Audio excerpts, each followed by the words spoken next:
Assalamualaikum warahmatullahi wabarakatuh. Selamat malam, salam sejahtera untuk kita semua. Pertama-tama marilah kita panjatkan puji syukur kepada Allah Subhanahu wa Ta'ala serta Nabi besar kita, yaitu Muhammad Shallallahu Alaihi Wasallam, yang telah mengizinkan kita hadir pada kali ini untuk mendengarkan sedikit pidato singkat saya yang berjudul Deteksi Psikopencak Dini. Yang saya hormati Ibu Nurlina Rahman SPD MSI selaku dosen pengampu dan teman-teman yang saya banggakan. Nah, teman-teman semua dan Ibu Nurlina Rahman, psikopat adalah penyakit kejiwaan yang dicirikan oleh tindakan yang bersifat egosentris dan antisosial.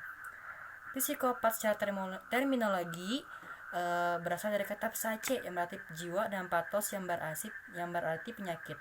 Dan dapat disimpulkan bahwa psikopat merupakan penyakit kejiwaan.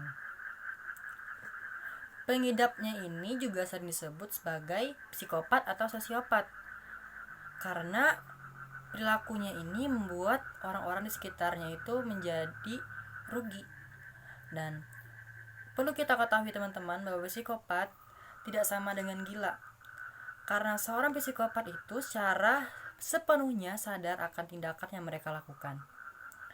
Dan menurut penelitian, 1% dari total populasi dunia itu mengidap psikopat. Dan pengidap ini sangat sulit untuk dideteksi karena 80% pengidap psikopat ini banyak yang berkeliaran daripada mereka yang mendekam di penjara atau di dalam rumah sakit jiwa. Nah, ada salah satu orang ahli dunia yang mengatakan, yaitu Robert Deher. Dia berpendapat kalau psikopat itu selalu membuat kamuflase yang rumit. Dia selalu memutarbalikkan fakta, menebar fitnah dan kebohongan untuk mendapatkan kepuasan dan keuntungan dirinya pribadi. Dalam kasus kriminal, psikopat itu sangat dikenali sebagai pembunuh, pemerkosa, dan koruptor. Namun ini hanyalah 15% sampai 20% dari total psikopat. Selebihnya itu adalah mereka yang berpribadi yang berpenampilan sempurna, pandai bertutur kata, memesona, mempunyai daya tarik luar biasa dan menyenangkan.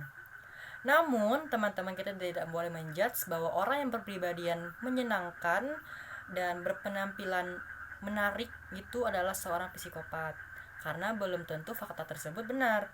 Nah, psikopat itu ada banyak ciri-cirinya. Secara ciri-ciri umum, ada 20 ciri umum psikopat.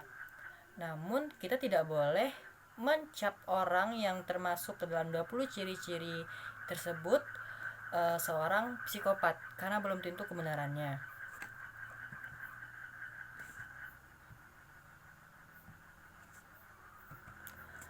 Nah, baru-baru ini kita itu dikejutkan pada remaja yang membunuh balita 5 tahun, yaitu seorang remaja SMP 15 tahun, dengan secara brutal, yaitu dengan mencekik dan menenggelamkan anak tersebut ke dalam bak mandi, kemudian disimpan ke dalam lemari.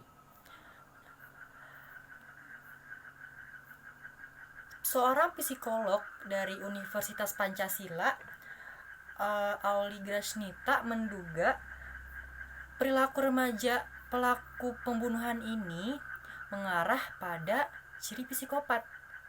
Namun, dia tidak menjustifikasi kalau anak tersebut psikopat, karena perlu adanya analisa dan juga pemeriksaan yang secara mendalam. Ternyata perilaku yang ditunjukkan anak tersebut sangat mirip dengan ciri-ciri psikopat. Dan terungkap pula motif sementara pelaku melakukan pembunuhan ini, yaitu terobsesi dari film yang ia tonton. Nah,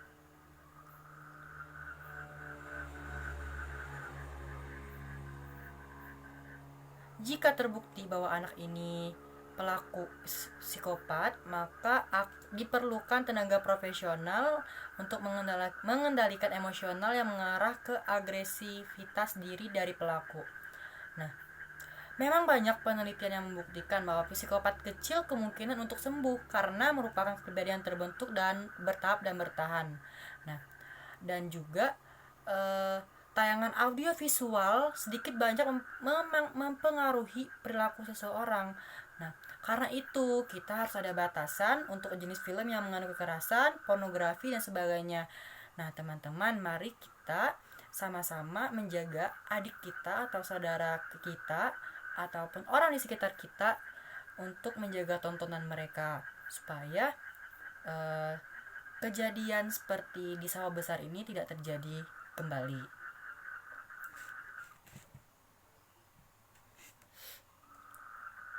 Dan juga ada beberapa faktor juga mengapa seseorang itu menjadi psikopat. Faktor terbesarnya adalah kurangnya kasih sayang dari orang tua ataupun keluarga. Nah, dan ciri-cirinya psikopat tuh saya akan menyebutkan ada 3 karena ada banyak sekali. Yang pertama ada tidak akan merasa bersalah jika melakukan kesalahan, yaitu jarang menunjukkan emosi, terutama emosi sosial seperti rasa malu atau rasa bersalah, dan tidak bertanggung jawab terhadap perbuatannya, dan selalu melemparkan kesalahan yang ia perbuat kepada orang lain.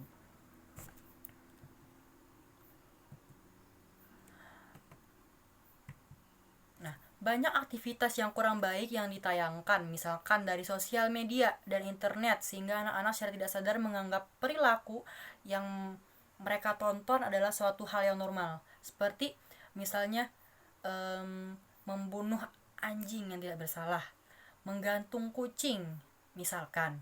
Nah, dan juga untuk itu kita sebagai orang-orang dewasa ataupun orang-orang terdekat yang memiliki anak kecil, remaja, dan orang tua yang memiliki anak juga harus menjaga, memproteksi anak mereka seperti tontonan yang ia lihat, majalah yang ia baca, ataupun